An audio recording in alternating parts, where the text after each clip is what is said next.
Thank you for watching, and remember to like this video and subscribe to my channel. Thank you for your support.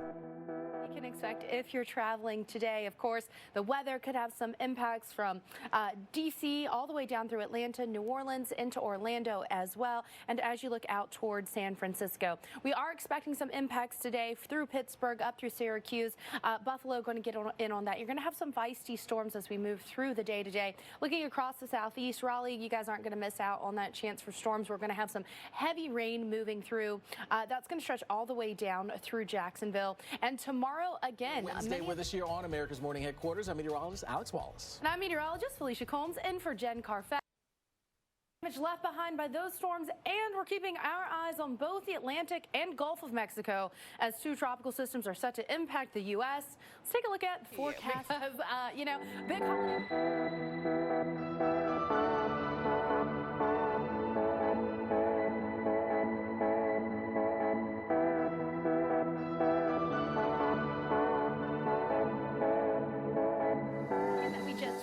and we're going to get very close to this weekend. We just got to get over our hump day first, right?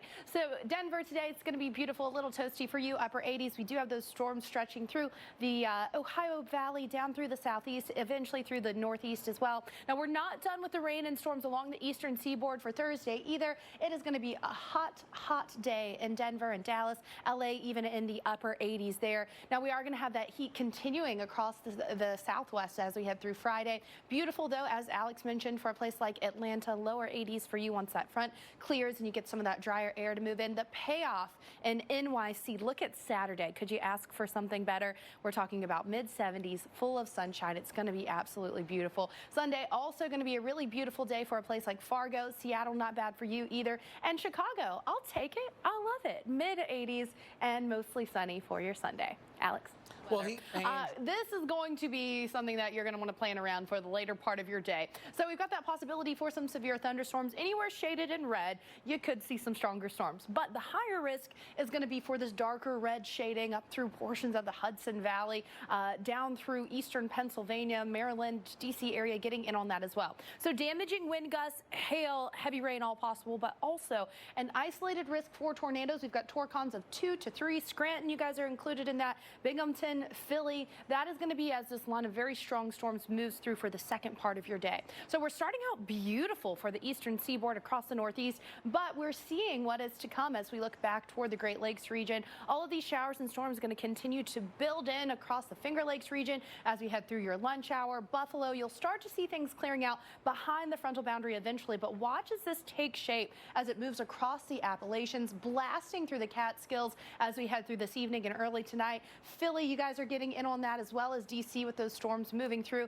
NYC, you guys aren't going to miss out on it either. It's going to be a rocking Wednesday night into your Thursday morning with these storms blasting through over the Cape, over Martha's Vineyard and Nantucket, getting in on some of those storms. And we know we cannot hold any more water across the Northeast. We've already seen so much, so we do have that risk for flash flooding through today and into tomorrow morning. Alex? Hurricane Larry, Alex, that we're keeping an eye on. A major hurricane spinning out in the tropical Atlantic, moving northwest at 10 miles an hour. Right now, it's about 600 miles southeast of Bermuda. You can see winds at 115 miles an hour. Now, going to skim very close to the island of Bermuda as we head into the latter part of this week. And you can see it here scooting off as we head through the weekend. Now, it will stay far away from the East Coast, but we are still going to feel some of those impacts. We've got a tropical storm watch in effect for Bermuda. We are going to feel those impacts up and down the coast, far away from the center of this. You can see some of those wind gusts for a place like Bermuda, 40, 50 mile per hour winds. When you have a major hurricane like this, winds like that,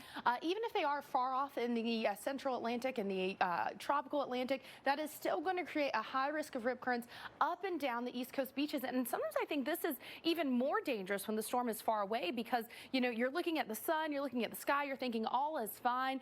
Maybe the storm is not even on your radar, but then you're dealing with these wave heights and these rough seas, and that's when people get pulled in and we see those rip current deaths. So you got to be very careful. Take a look at some of these wave heights as we head through Thursday and into Friday. So certainly still going to feel those impacts far away from that storm. And, you know, it's already been a rough tropical season, Alex.